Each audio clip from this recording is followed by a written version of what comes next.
a feed here, and they're not as desperate as they used to be. I suppose I've been feeding the birds, well, the Tenby birds, certainly 40, 50 years, certainly. Yes. Quite a long time. I'm very old. There he goes. Good boy, that's it.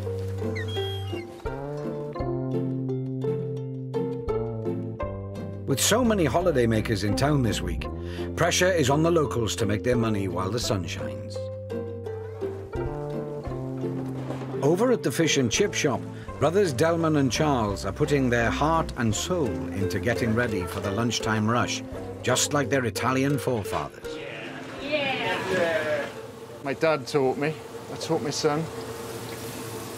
I have to say I'm old enough. I taught Charles. Did I stop him, nigger? And I remember when my poor old dad was working with me and my mum was alive, I wasn't allowed to cook. Not for my dad, anyway. I could carry everything in, and he insisted on putting everything in. But when my mum worked, yeah, I cooked with her all day. Just never told my dad. It's funny, really. And she couldn't cook cod, but she could cook a mean place. It's very, very strange. I suppose everyone has a gift somewhere. It's just knowing it. Right, the curry sauce is very hot, it'll burn and it will stain. Would you like some salt and vinegar, please? I know. No. Yeah, sure. Now, get it really wrong. There's a laundrette next door, OK? Just get these out. I've got these chips out first, then I've got the next batch in from raw, and then I'll do a batch of fish. You just got to second guess all your customers. I like to think I'm a Jedi warrior. I use the power of the Force to figure out what people want. Doesn't always work, funnily enough. £22 and 10p then, please, madam. Hey, one of us got the sums right. Woohoo!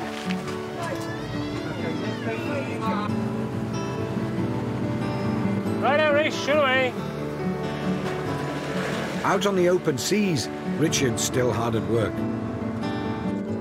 He's making the most of the lobster and crab season, but rarely gets a chance to eat any himself. No, we don't eat much fish. We don't have time, really. 2 weeks, really. At the moment, we're just living on takeaways. We're running the shop at the minute.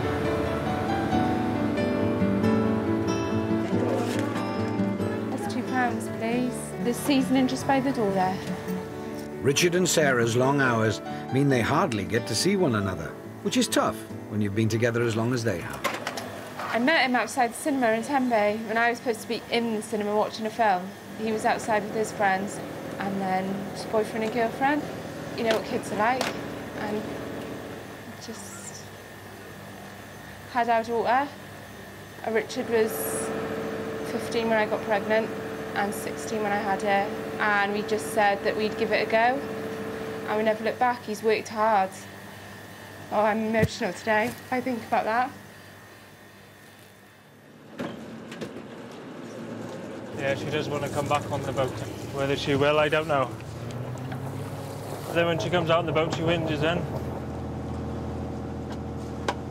Proper called the island crab, these are. We've got to nick them to put them in the keep pots, otherwise they'll all fight together.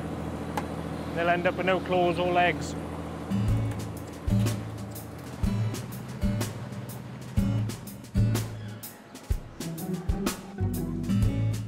Sue Lane is inspecting her floral displays, and she has discovered a problem that could dash her hopes in the Britain in Bloom competition.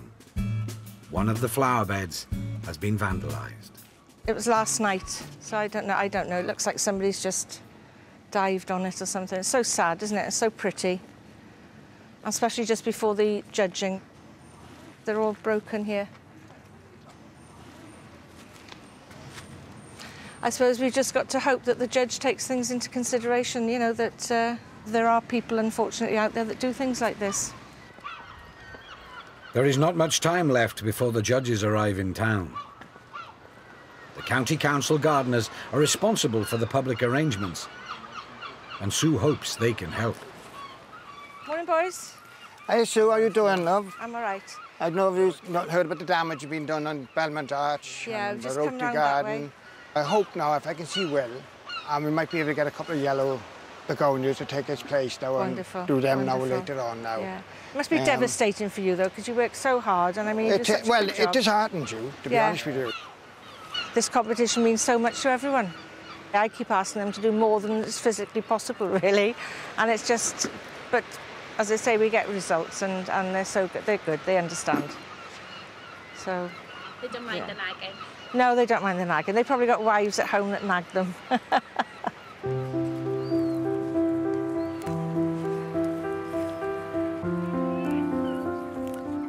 Down by the harbour, a distressed seagull has been rescued by Julie. Come on, baby. There you are. There you are. Right. Do you want a little bit of that? Do you want a little bit? No, he's gone in there where it's nice and dark and safe. So we'll see. He's eating the Welsh cake. Look. Can you see? Look. Brilliant. Now that he's eaten so early on, that's really very good. And I'll have to get him some more because he's obviously ravenous. When an injured bird needs help, Julie makes an emergency call to a local bird rescue centre run by Maria Evans. He's so thin. Isn't he thin? Goodness me. That's I've lost a feather there. That's why that's gone like that. Oh. Right. I'll let you know how this one goes on. Yes, please do, love, please do. Take care. Bye-bye. Bye. She's saved countless lives through her knowledge and observation. So eventually, you can't always catch a bird the first day. It sometimes takes 4, 5, 6, a fortnight. But Julie ultimately manages to catch them, and I come and pick them up, and we treat them at the farm, and then they're released back into the wild. They've talked about culling seagulls for a long time, which, thank God, they're now a protected species. But a lot of people would rather they were not protected. They make a mess. So do people. Tell me about it. The amount of rubbish I pick up on the hill is nobody's business, really. There are too many of them. Well, it's too many of everything, including us. You know. But there are always very sound arguments against it. That's why I try and do it discreetly, when they're not a nuisance to anybody. And so far, so good. Not everyone in Tenby agrees with feeding the birds. Council Pest Control Officer Lee Richards knows they're a problem. Please do not feed the gulls. Health and safety, exactly. Spreading disease. They may look pretty, quite, very aggressive, and hurt people, especially children. I'm afraid people don't realise the danger. He's looking, see? Just looking for someone having a sandwich and he'll be after him. They're watching me, I think, yeah, my reputation goes before me, I think, yeah. That's all they do all day, watch us. But some people like feeding the birds, you know, and they don't pay no attention. Leftover food and rubbish is a tasty meal for vermin. If they're going to be anywhere, this is where they'll be. Lee's checking his traps for another unwanted pest. Not touching it, there's too much alternative food being put down. We'll see what's been going on with our little device down here. Hello, here he goes. There he is. Rattus norvegicus. Well, there we are. What can't speak, can't lie. The only way to really combat the rats up here is to stop that feeding of the birds, I'm afraid. Because there's no need for it on an industrial scale like takes place up here. There's really no need for it at all. They're wild animals, they are. They can feed for their pests. They could fend for themselves. So what chance have I got? I'll keep on it. I'll get there in the end. During the busy summer months, fighting pests is a never-ending battle for Lee. It's going to be a rodent paradise when everybody's gone home for their dinner. With what's left on the beach, keep them going.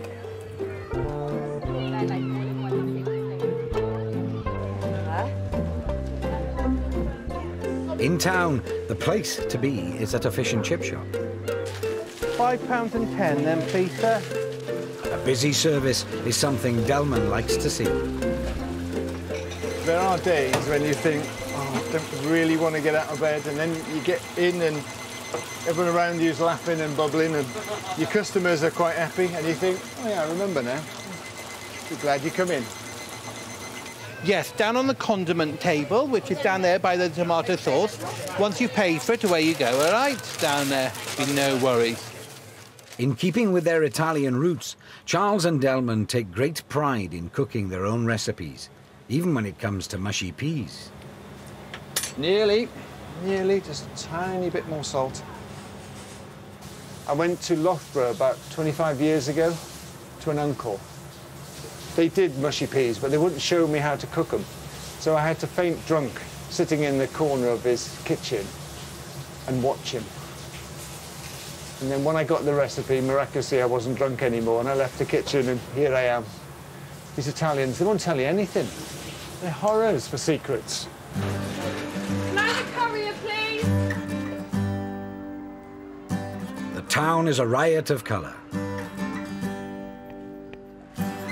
The council gardeners have been busy and managed a last-minute fix on the vandalised flower bed. Yeah, once you have a drop of water, that should come all right. Just in time before the Britain in Bloom judges arrive. Well, welcome to Tenby, first of all. Tenby has a population of 5,000. This time of year, it rises to 65,000. The only industry in Tenby itself is tourism, so the floral impact is extremely important to our economy. If you could try and put a figure on the number of volunteers that get involved. 800 to 900, I would say. Yeah, and is that young, old? It's from the age of 3 right the way through to 90. Great. Okay? Yep.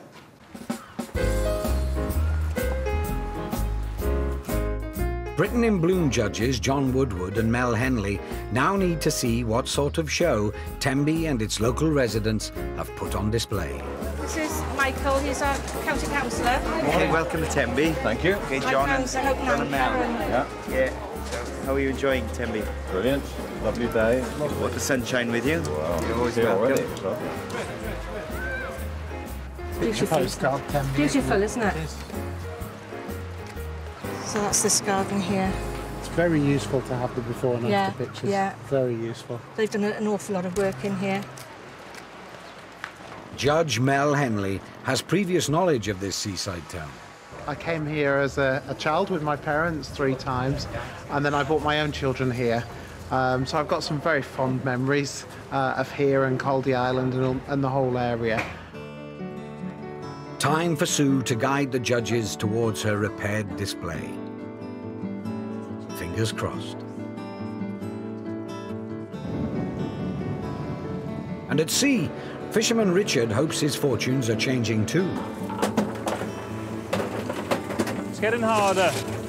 Prices of fuel and bait. Everything seems to be going up. Shellfish are staying the same, not going up with it.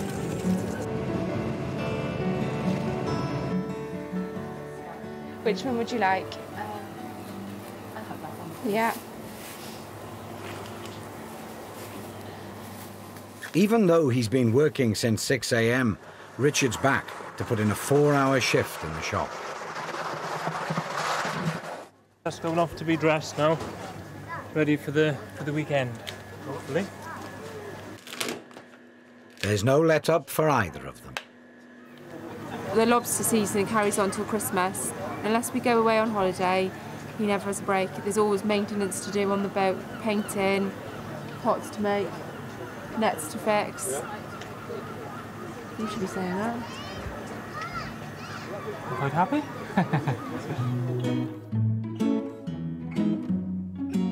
Julie's rescued another feathered friend.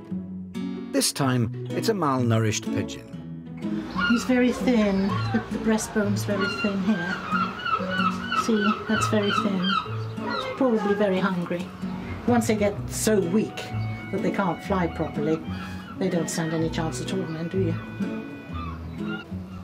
You are, Sunshine. Fondle him.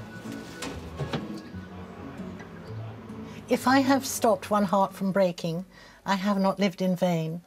If I have eased one life the aching, or cooled the pain, or helped one fainting robin into his nest again, I have not lived in vain.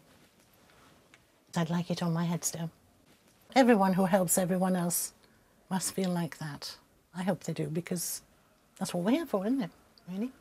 Help one another. Done for the day? All done for the day. No more killing.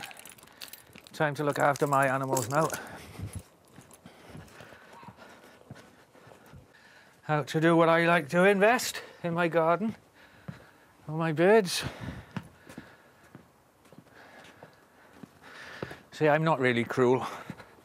I do look after them. Hello, Ben. That's all I need for a little treat. And that's where I like to sit and watch my birds. The end of another day. Another glorious day in Tenby.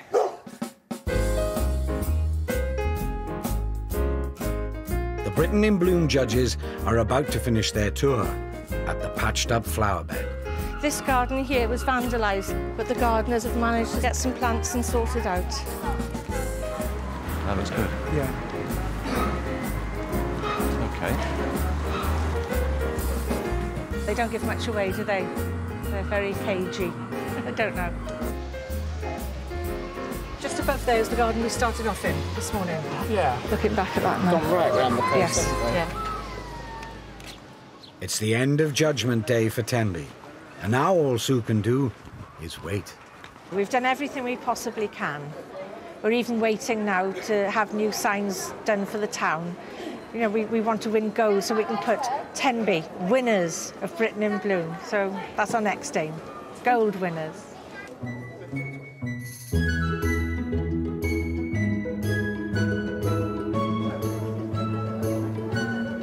At the fish and chip shop, Charles Fetchy is nearing the end of a 14-hour day. Done that any of the night, I put a fish in there as well. Well, it's better than throwing it away, isn't it? It's quite a all-or-nothing game in here.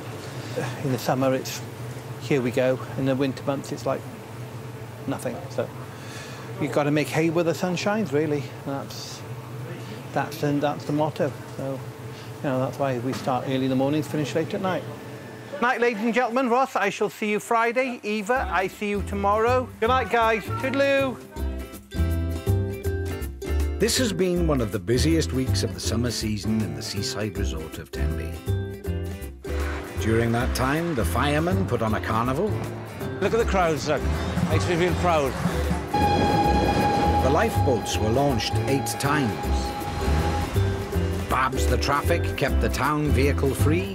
Can you watch your backs, please, sir? There's a lorry coming through and I'd hate for you to get in the way. Fish were auctioned for charity. Tenby people are generous. We can't beat Tenby. The summer spectacular went off with a bang. And in the Britain in Bloom competition, the town received a silver gilt again. And for the first time ever, won the Tourism Award for floral displays, capturing the perfect holiday atmosphere.